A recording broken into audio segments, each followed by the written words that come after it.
सैंड्सपिट और हॉक्स बे के जो बीचेज़ हैं, उन 11 बीचों में उनका शुमार होता है, जहाँ पे हरे कछुए नेस्टिंग के लिए आते हैं। उसकी अहमियत का अंदाज़ा आप इस बात से भी लगा सकते हैं कि एक मादा जो यहाँ पे अंडे देती है, वो जब हैच होते हैं और समंदर में हैचलिंग्स चले जाते हैं, वो वापस जो है वो इसी साहिल पे आएंगे अंडे देने के लिए। यानी कि अगर पाकिस्तान में वो अंडे देंगे तो फिर वापस वो पाकिस्तान ही के साहिल पे वापस आएंगे।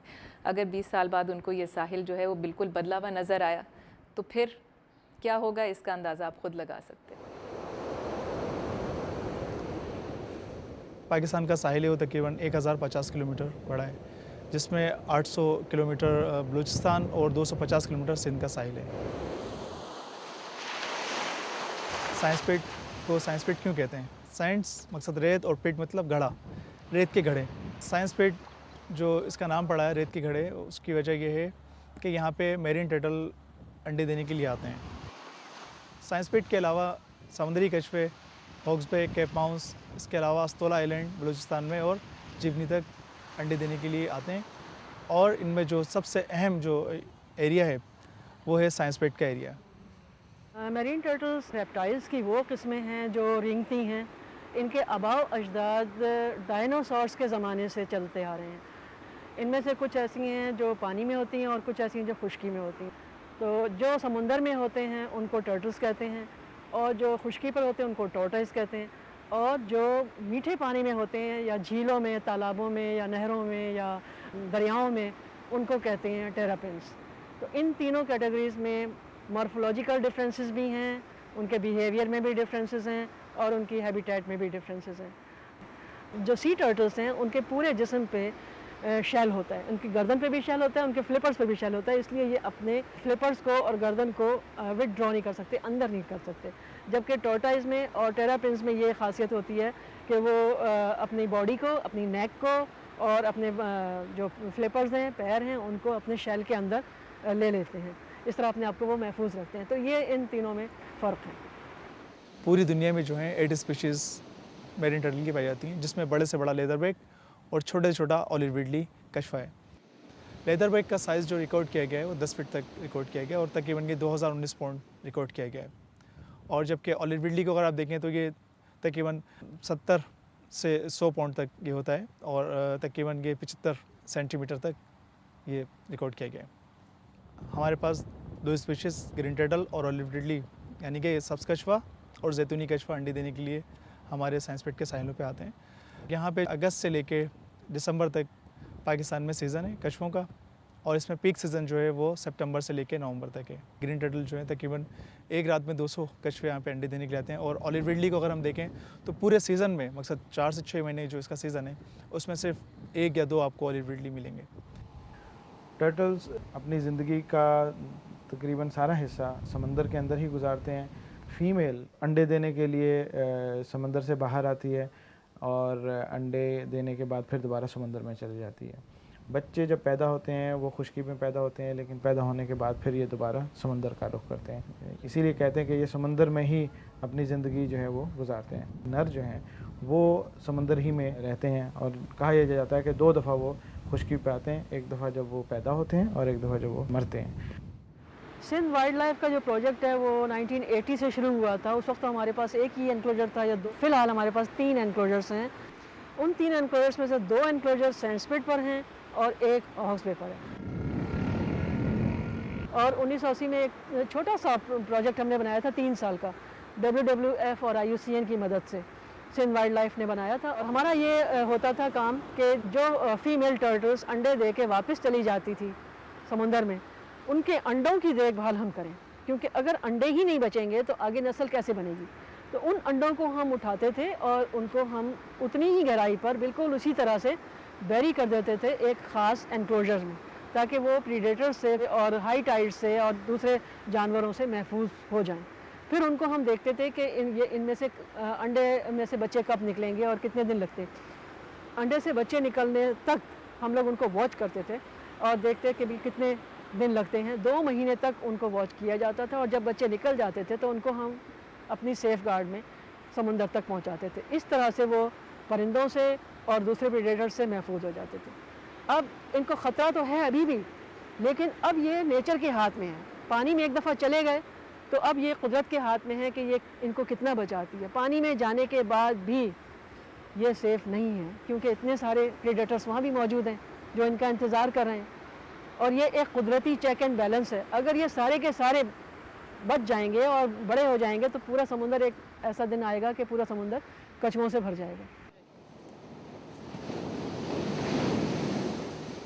अगस्त या सितंबर का जो सीज़न है इसका, उसमें समुद्री कछुए हाई टाइड में आफ्टर सनसेट रेतीले साहिलों पर आना शुरू कर देते हैं और आने के बाद अपने साइट सिलेक्शन करते हैं कि आया उन्हें किस जगह अंडे देने हैं।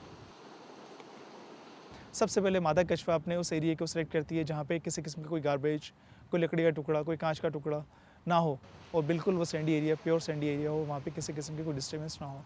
तो मादा कछुआ जो है अपना बॉडी पिट बनाने शुरू कर देती है। बॉडी पिट तकरीबन 2 से 3 फीट गहरा होता है और जब ये बॉडी पिट कंप्लीट हो जाता है तो फिर ये अपना एक चैम्बर, जो कि घोंसला कहलाता है, ये अपना एक चैम्बर कंप्लीट करती है, जो कि अगेन 45 सेंटीमीटर डीप होता है। एक चैम्बर बनाने से पहले किसी भी किस्म की कोई डिस्टर्बेंस, कोई आवाज़, कोई रोशनी अगर वहाँ पर हो तो मादा कछुआ अंडे नहीं देती, बल्कि वापस पानी में चले जाती है। मादा कछुआ वापस पानी में चली जाती है तो फिर अंडे देने में उसको खासी मुश्किलात का सामना करना पड़ता है। मादा कछुआ जब किसी किस्म की कोई डिस्टर्बेंस नहीं होती तो वो अपने एक चैम्बर में एग लेइंग का प्रोसेस स्टार्ट कर देती है। इस दौरान जो है मादा कछुआ 12 से 15 मिनट में तकरीबन 100 एग्स वो एग ले करती है। फिर ये अंडे देने के बाद उस गड़े को बंद करती है और बॉडी पिट को भी बंद करके और वापस समंदर को रुख कर देती है। इस चक्कर में, इस लाइफ साइकिल में उनको तकरीबन 3 घंटे दरकार होते हैं एक मादा टर्टल को। और अगर डिस्टर्ब हो जाएगी तो फिर वो वापस चली जाती है या फिर दोबारा निकलती है या कहीं और गड़ा बनाती है, क्योंकि उसके पेट में इतने अंडे हैं, 100 अंडे एक मादा के पेट में, तो वो उसको देने ही है। वो आती सिर्फ साहिल पे अंडे देने ही के लिए, वरना वो क्यों। ज़्यादातर इकसाम ऐसी हैं कि जिनको हम हर्बीवोर कहते हैं कि ये समंदर में जो घास फूस होता है वो खाते हैं। कुछ ऐसे भी हैं जो कि गोश्त भी खाते हैं, मछलियाँ या दूसरे जो समुद्री मखलूक होती है वो खाते हैं। आमतौर पर ये चूँकि समंदर ही में रहते हैं, लेकिन सांस लेने के लिए ये बाहर आते हैं और फिर दोबारा पानी में चले जाते हैं। और ये जो अमल है बहुत रेगुलरली ये करते हैं। सांस लेने के हवाले से इनको वहाँ बाहर आना पड़ता है।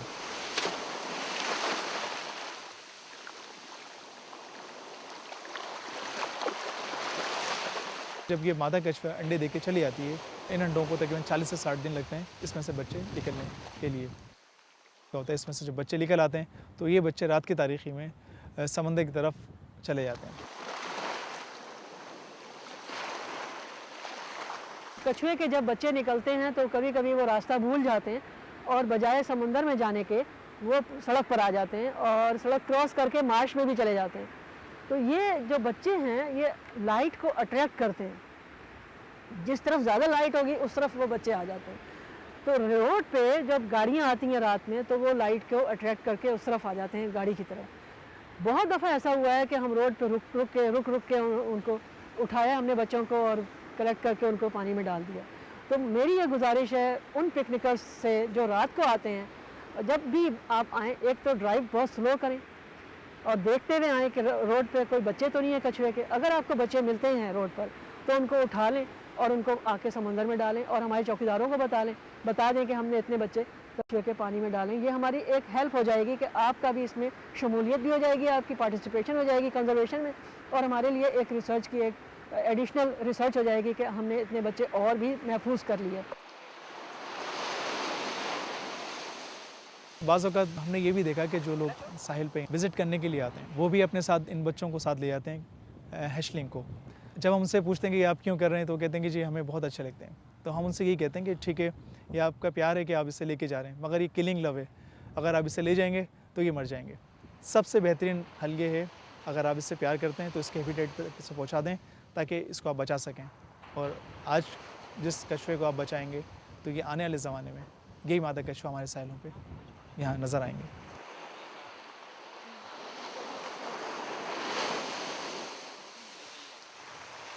मैरीन टर्टल प्रोजेक्ट में मेन 3 ऑब्जेक्टिव्स हैं: research, conservation, education.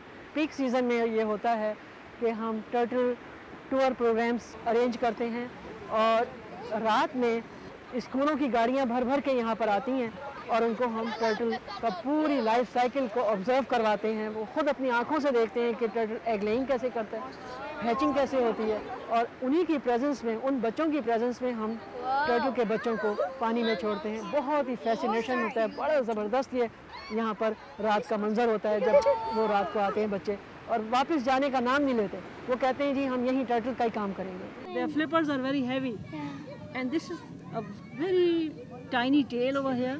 These are back flippers, these are front flippers. This is egg tooth and yolk. तो मेरा आम आदमी को यही पैगाम है कि आप खाली अपने आप को ना बचाएं, अपने माहौल को ही बचाएं, अपने जानवरों को ही बचाएं।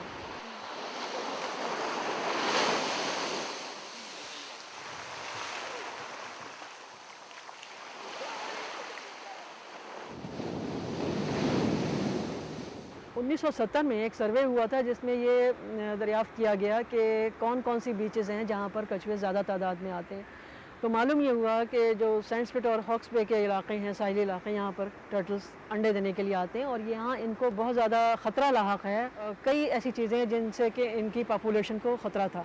सबसे पहली बात तो ये कि इंसान इनको मारते थे और इनका एक्सपोर्ट करते थे। फिर पोल्यूशन है, समंदर के अंदर ही पोल्यूशन है, बाहर भी पोल्यूशन है, साहिल पर भी पोल्यूशन है। ये चीज़ें इनके लिए ख़तरनाक हद तक बढ़ती जा रही थी और इनको ख़तरा ये हो गया था कि कहीं इनकी नस्ल ख़त्म ना हो जाए। तो उस ज़माने में जब प्रोजेक्ट शुरू हुआ है उस वक्त इनकी तादाद बहुत कम थी और अब भी कम है। और अब भी कम इसलिए है कि वही फैक्टर अभी तक मौजूद हैं, उनको हम कम नहीं कर सके अभी तक।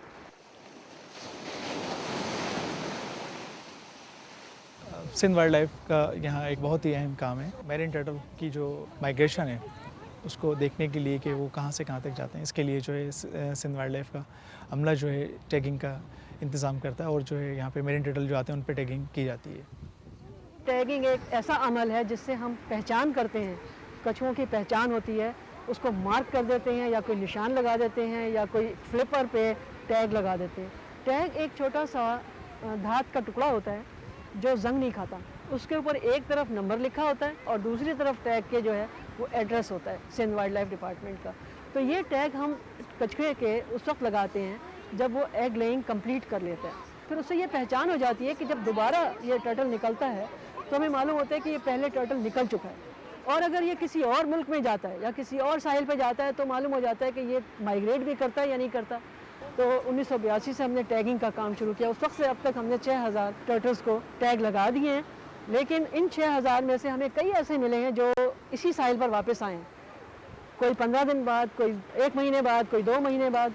अब उनमें से भी ऐसे हैं जो हमें सिर्फ बाहर के मुल्क से मिले हैं। उनमें से अफ्रीका, इंडिया और ईरान, वहाँ से हमें ऐसी इन्फॉर्मेशन मिली है कि जो टैग यहाँ पर लगाए गए हॉक्स बे और सैंड स्पिट पर, वो कछुए वहाँ तक पहुँच गए। उन्होंने फिर हमें इन्फॉर्म किया कि फ़लाँ टर्टल का नंबर था, टैग नंबर था, वो आपका यहाँ से मिला है हमें। तो सिर्फ हमें 3 इन्फॉर्मेशन ऐसी मिली जो लॉन्ग डिस्टेंस रिकवरीज कह सकते हैं आप उसको, और जो लोकल रिकवरीज हैं उनमें वो तो 600 से ज़्यादा हैं जो टर्टल्स हमें अपने ही साहिल पर दोबारा मिले हैं।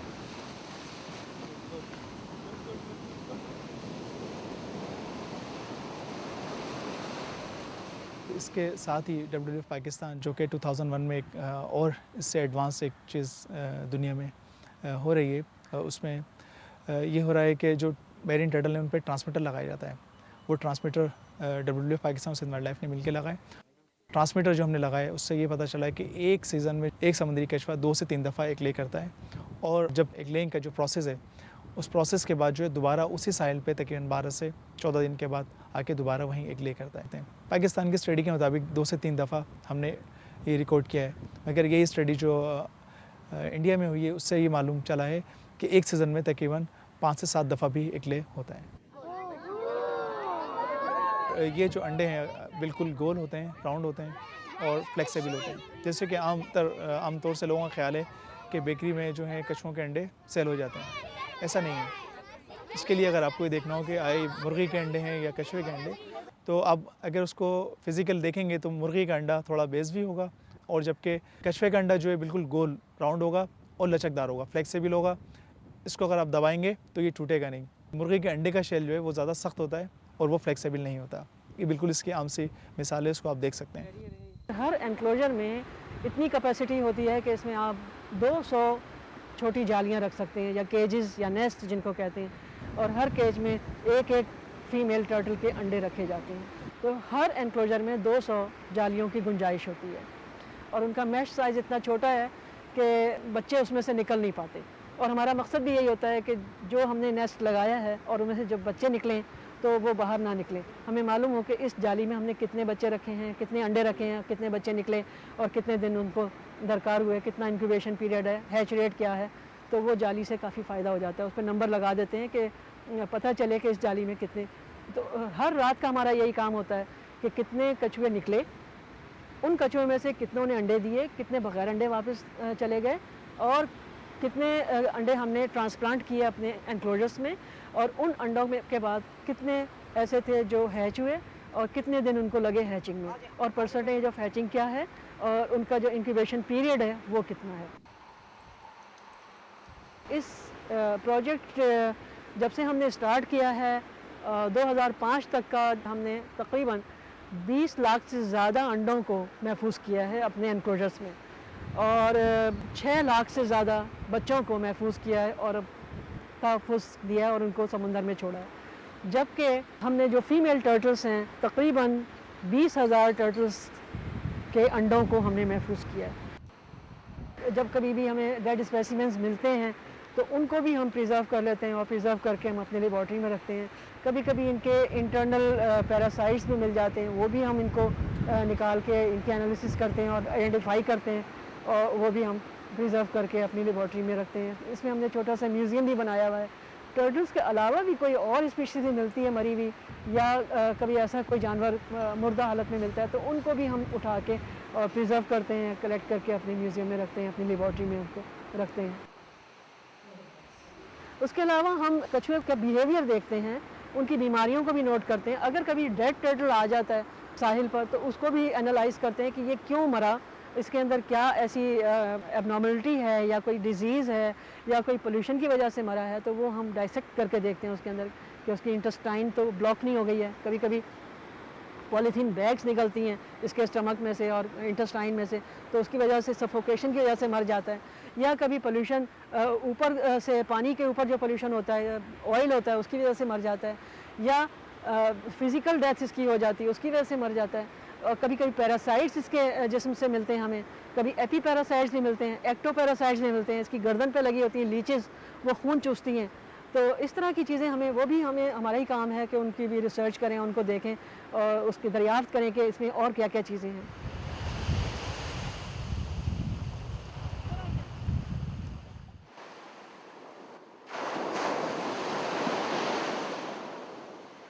WWF पाकिस्तान बुनियादी तौर पर कोशिश करता है कि जो बीच विज़िटर्स जो आते हैं उनको एजुकेट करें, उनको अवेयर करें टर्टल की इम्पोर्टेंस के बारे में, कि कम से कम वो डिस्टर्ब करें टर्टल जब ख़ासतौर पर नेस्टिंग के लिए बीच पे आते हैं।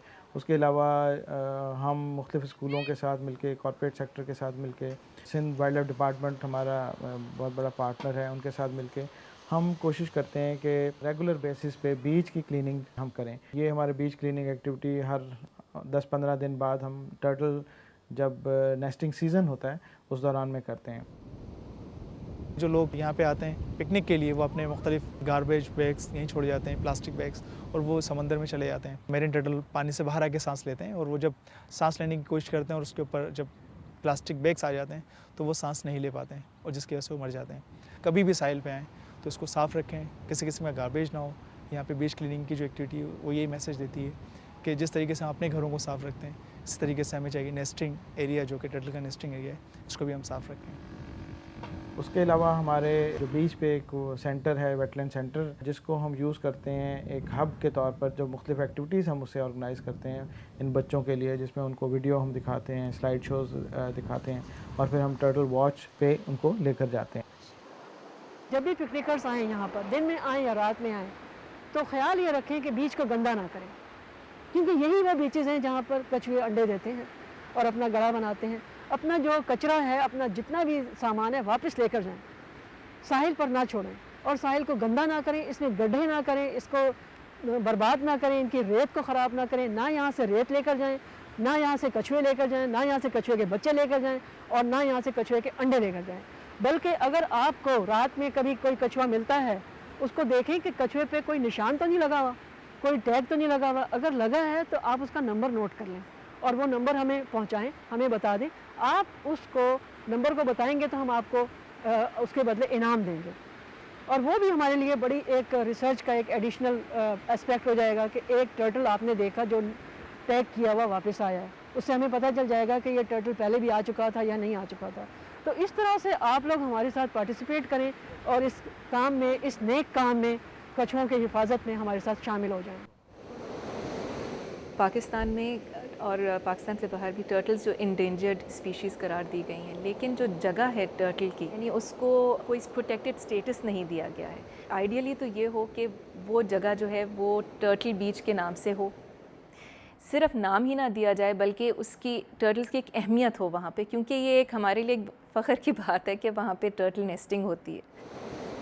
पाकिस्तान के हवाले से अगर हम देखते हैं तो बुनियादी तौर पर जो इस वक्त जो सबसे बड़ी थ्रेट ये है कि इनकी जो हैबिटेट है, जो कोस्ट है हमारी, वो श्रिंक हो रही है। उसमें बहुत सारी डेवलपमेंट के काम हो रहे हैं हमारे यहाँ पे। अगर हम सैंडस्पिट, हॉक्स बे के देखें, हट्स की बहुत बड़ी लाइन है, लोग जो हैं वो आते हैं, डिस्टर्ब करते हैं, तो वो टर्टल की हैबिटेट को एनक्रोच कर रहे हैं।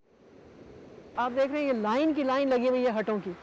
हटें तो पहले भी थी लेकिन इतनी ज़्यादा डेवलप्ड नहीं थी, बहुत कम होती थी। एक आध कमरा बना होता था, हट की जो एक डेफिनेशन है उसके मुताबिक होता था। अब तो यहाँ महल भी तामीर कर देते हैं और फिर लाइटें इस्तेमाल करते हैं लोग, वो भी इनके लिए बहुत नुकसानदेह है।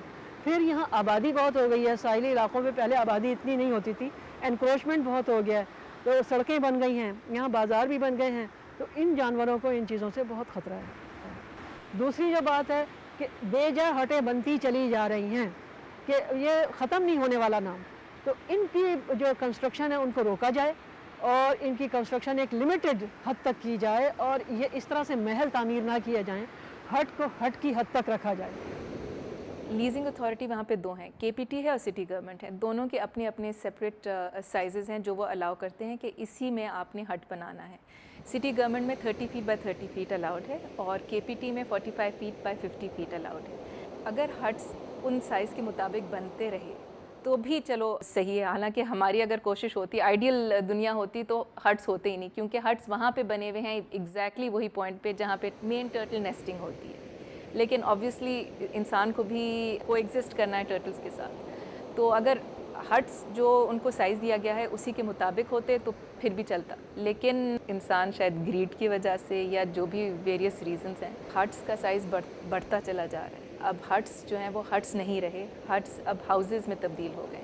बहुत सारी मिसालें आपको बीच पे मिलेंगी इसकी। हट्स का साइज़ अगर 30 फीट है तो किसी ने 60 फीट किया हुआ है, किसी ने 50 फीट किया हुआ है। ना सिर्फ सामने से बल्कि पीछे भी बहुत सारा एरिया उन्होंने घेर लिया है। तो इसलिए बहुत ज़रूरी है कि जो ये आजकल रवायत बन गई है उसको अभी ही रोका जाए। बहुत सारे बड़े हट्स आ गए हैं, उनको तोड़ना अगर मुश्किल है तो नए हट्स तो खुदा के लिए आप ऐसे ना इजाज़त दें जो गैर कानूनी है। हटों को अगर देखा जाए तो ये हट नहीं है बल्कि बड़ी बड़ी हवेलियाँ हैं। ये हवेलियाँ जो हैं महीने में एक बार या साल में एक दफ़ा ही यूज़ होती हैं, मगर इसमें देखा ये गया है कि जो लोग ये हट बनाते हैं यहाँ पे, वो अपनी आसानी के लिए, अपने हटों की हिफाजत के लिए यहाँ पे जाल लगा देते हैं। और ये जो नेट हैं जो ये लोग लगाते हैं, अक्सर उनकी उसकी वजह ये होती है कि यहाँ पे जो विज़िट करने के लिए लोग आते हैं वो इन हटों में दाखिल ना हों, या जो वहाँ पे मुख्तलिफ जानवर घूम रहे हैं वो उसमें दाखिल ना हो जाएँ, मगर इसकी वजह से मेरिन टर्टल को बहुत ज़्यादा नुकसान होता है। और वो जब एग ले के लिए आते हैं मेरिन टर्टल, अगर वो नेट उनके गले में फंस जाए तो मेरिन टर्टल जो है वो अपने आप को बैक नहीं कर सकता, बल्कि उसे स्ट्रेट ही जाना होता है।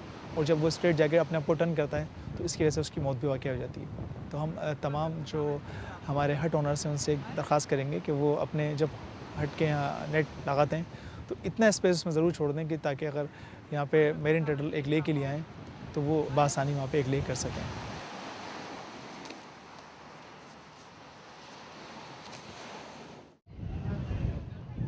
फिशरमैन जो फ़िशिंग के लिए जाते हैं उनके नेट्स में बहुत सारे टर्टल जो हैं वो जब फंस जाते हैं तो वो आम तौर पर उनको मार के या उनको काट के या उनके फ्लिपर्स को काट के फ़िशरमैन उनको निकाल के फेंक देते हैं, जिसकी वजह से वो उनकी डेथ हो सकती है। ये कुछ ऐसे इश्यूज़ हैं जो कि पाकिस्तान में पाए जाते हैं। कछुओं को बचाने के लिए सिंध फिशरीज डिपार्टमेंट ने एक ख़ास किस्म का जाल बनाया है जिसको टर्टल एक्सक्लूडर डिवाइस कहते हैं। ये जाल मेन मछली के जाल के पीछे लगा देते हैं ताकि उस मेन जाल में सिर्फ मछली आए और कछुआ ना आए। ये टेड या टर्टल एक्सक्लूडर डिवाइस एक ऐसा आला है जो श्रिम्प ट्रॉलिंग बोट्स के ट्रॉल नेट्स में इसलिए नस्ब किया जाता है ताकि फ़िशिंग ऑपरेशंस के दौरान एक्सीडेंटली कैप्चर होने वाले मैरीन टर्टल्स या समुद्री कछुए को बआसानी वहाँ से रिलीज़ किया जा सके। बेसिकली टेड एक स्टील रिंग और सिंथेटिक फाइबर की वेबिंग्स पर मुश्तमिल है। स्टील रिंग में बार्स होते हैं जिनका दरमियानी फासला तकरीबन 10 सेंटीमीटर तक होता है। स्टील रिंग को टेड एक्सटेंशन के साथ मजबूती से बांध दिया जाता है और जो श्रिम्प होते हैं वो इन बार के बीच में से गुजर के पीछे कोड एंड में जो है वो चले जाते हैं, जहाँ इसके पीछे जो कोड एंड जो बांधा होता है तो श्रिम्प सारा कोड एंड में रिटेन रहता है। और टर्टल या कछुए चूँकि यहाँ से पास नहीं हो सकते इसलिए वो यहाँ से अपने एस्केपमेंट के लिए रास्ता तलाश करते हैं और अल्टीमेटली ये एग्ज़िट होल से ये स्लाइड डाउन हो जाते हैं। जो ही टर्टल यहाँ से स्लाइड डाउन होता है ये जो फ्लैपर है ये पानी की प्रेशर की वजह से दोबारा से अपनी असली हालत में आ जाता है और इस एग्ज़िट होल को वो ये सील कर देता है। अगर ये जाल नहीं लगाएंगे तो उस जाल में कछुआ आ जाता था और कछुआ आके उस जाल को फाड़ देता था, या फिर उससे ये होता था कि कछुआ ज़ाहिर है बड़ा जानवर है तो मछली नहीं आती थी, मछली कम हो जाती थी। उससे फ़ायदा ये होता है कि श्रिम्प की कैच बढ़ जाती है, श्रिम्प एफिशिएंसी बढ़ जाती है और टर्टल एक्सक्लूड हो जाता है और उसमें से जाल फटने का भी चांस कम होता है और जितनी तादाद मच्छियों की होगी या जितनी तादाद श्रिम्प्स की होगी वो ज़्यादा तादाद होगी बजाय इसके कि उसमें इतना बड़ा टर्टल आ जाए और मर जाए आके। अमरीकी कानून पब्लिक लॉ 162/101 सेक्शन 609 के तहत वो झींगा जो किसी ऐसी टेक्नोलॉजी की मदद से पकड़ा जाए जो समुद्री कछुओं की बाद अक़साम के लिए नुकसानदेह हो वो अमेरिका एक्सपोर्ट नहीं हो सकता। इसके लिए ज़रूरी है कि श्रिम्प ट्रॉलिंग बोट्स के ट्रॉल नेट्स में टेड नस्ब किया जाए और ऐसा टेड नस्ब किया जाए जो तासीर में उन टेड से मुताबिकत रखता हो जो अमेरिका में इस्तेमाल हो रहे हैं। चूँकि हमारे यहाँ पकड़े जाने वाला झींगा ज़्यादातर अमेरिका एक्सपोर्ट होता है इसलिए वज़ारत खुराक व ज़राअत हुकूमत पाकिस्तान ने एक कौमी प्रोग्राम तश्कील दिया है जिसके तहत पाकिस्तान में भी टेड के क़वानीन पे अमल दरामद करना है। मैरीटाइम सिक्योरिटी एजेंसी की मुख्तलिफ़ ज़िम्मेदारियों में से एक अहम ज़िम्मेदारी है प्रिवेंशन ऑफ इल्लीगल फ़िशिंग, गैर कानूनी तौर पे जो फ़िशिंग उसको रोकना। उसमें हमारे मुल्की फ़िशिंग ट्रॉलर गैर मुल्की लाइसेंस याफ्ता हों या फिर गैर ममालिक की फ़िशिंग बोट्स हों उनको हम लोग चेक करते हैं। एट ओपन सी हमारे शिप्स और एयरक्राफ्ट्स इस चीज़ को मॉनिटर करते रहते हैं और जो बोट्स चेक हो तो उसको हम लोग एप्रीहेंड करते हैं उनकी क्रू और बोट को।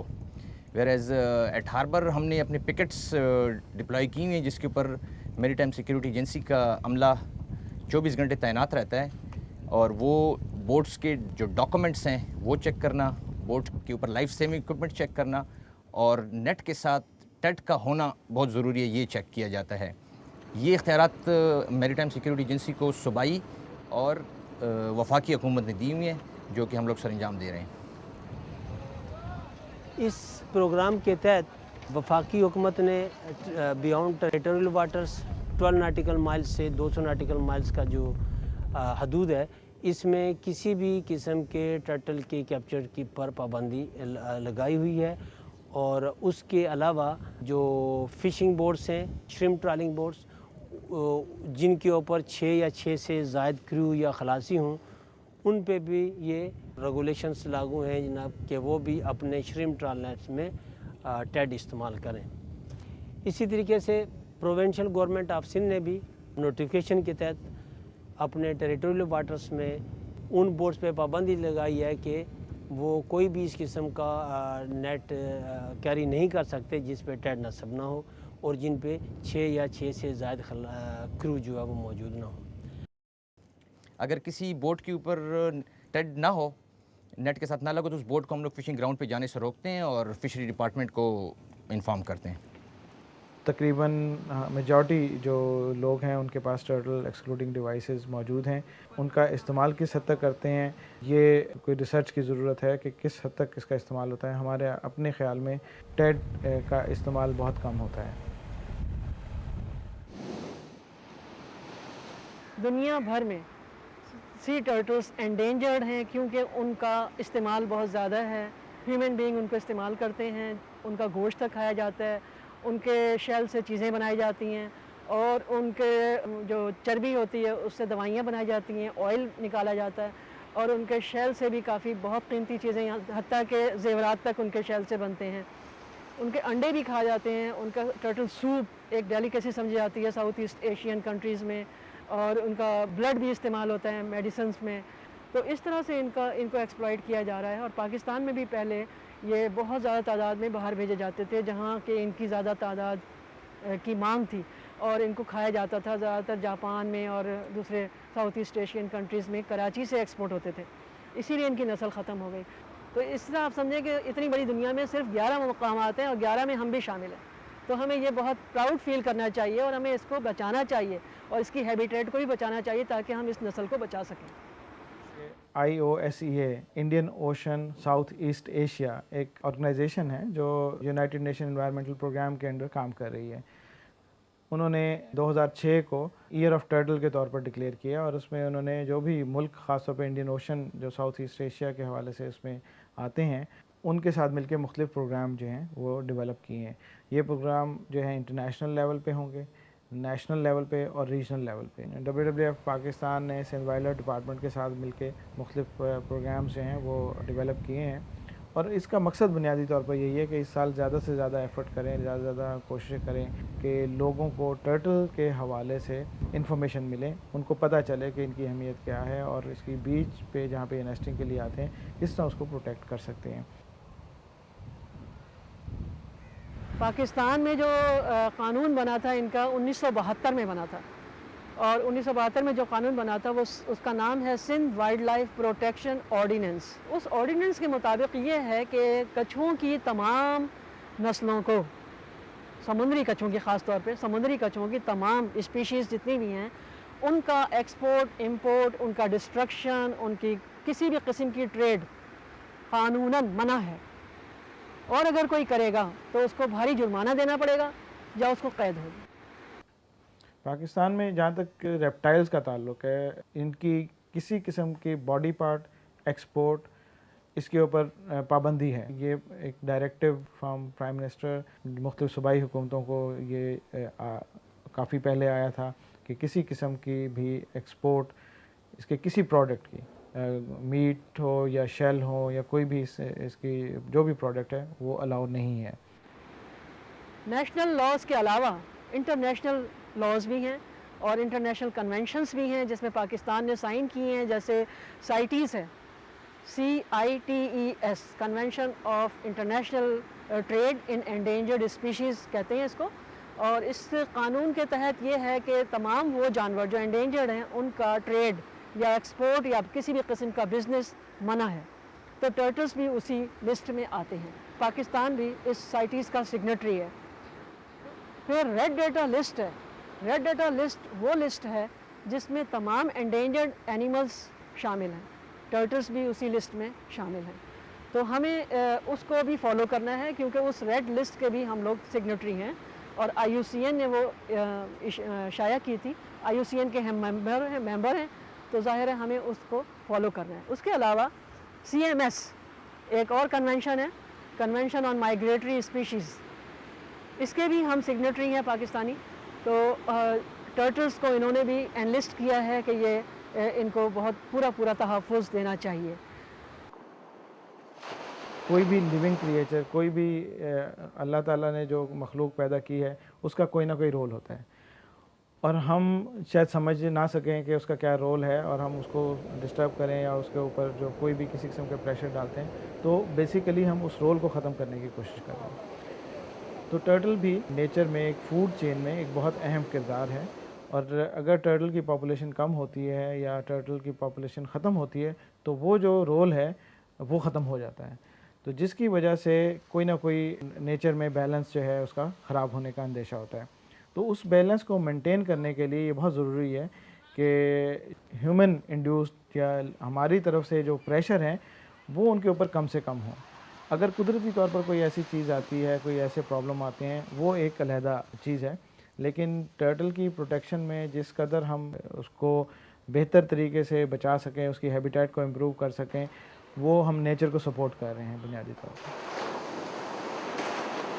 आज से 200 मिलियन साल पहले जो कि डायनासोर इस दुनिया पे हुआ करते थे, ये उसी फैमिली का एक हिस्सा है, रेप्टाइल फैमिली से। और अगर आज हमने इसकी हिफाजत नहीं की तो आने वाले ज़माने में हमारे जो न्यू जनरेशन है इसको नहीं देख सकेंगे, और फिर आहिस्ता आहिस्ता ये होगा कि ये भी इस दुनिया से ख़त्म हो जाएंगे और फिर सिर्फ मूवी और कहानियों में ही रह जाएंगे।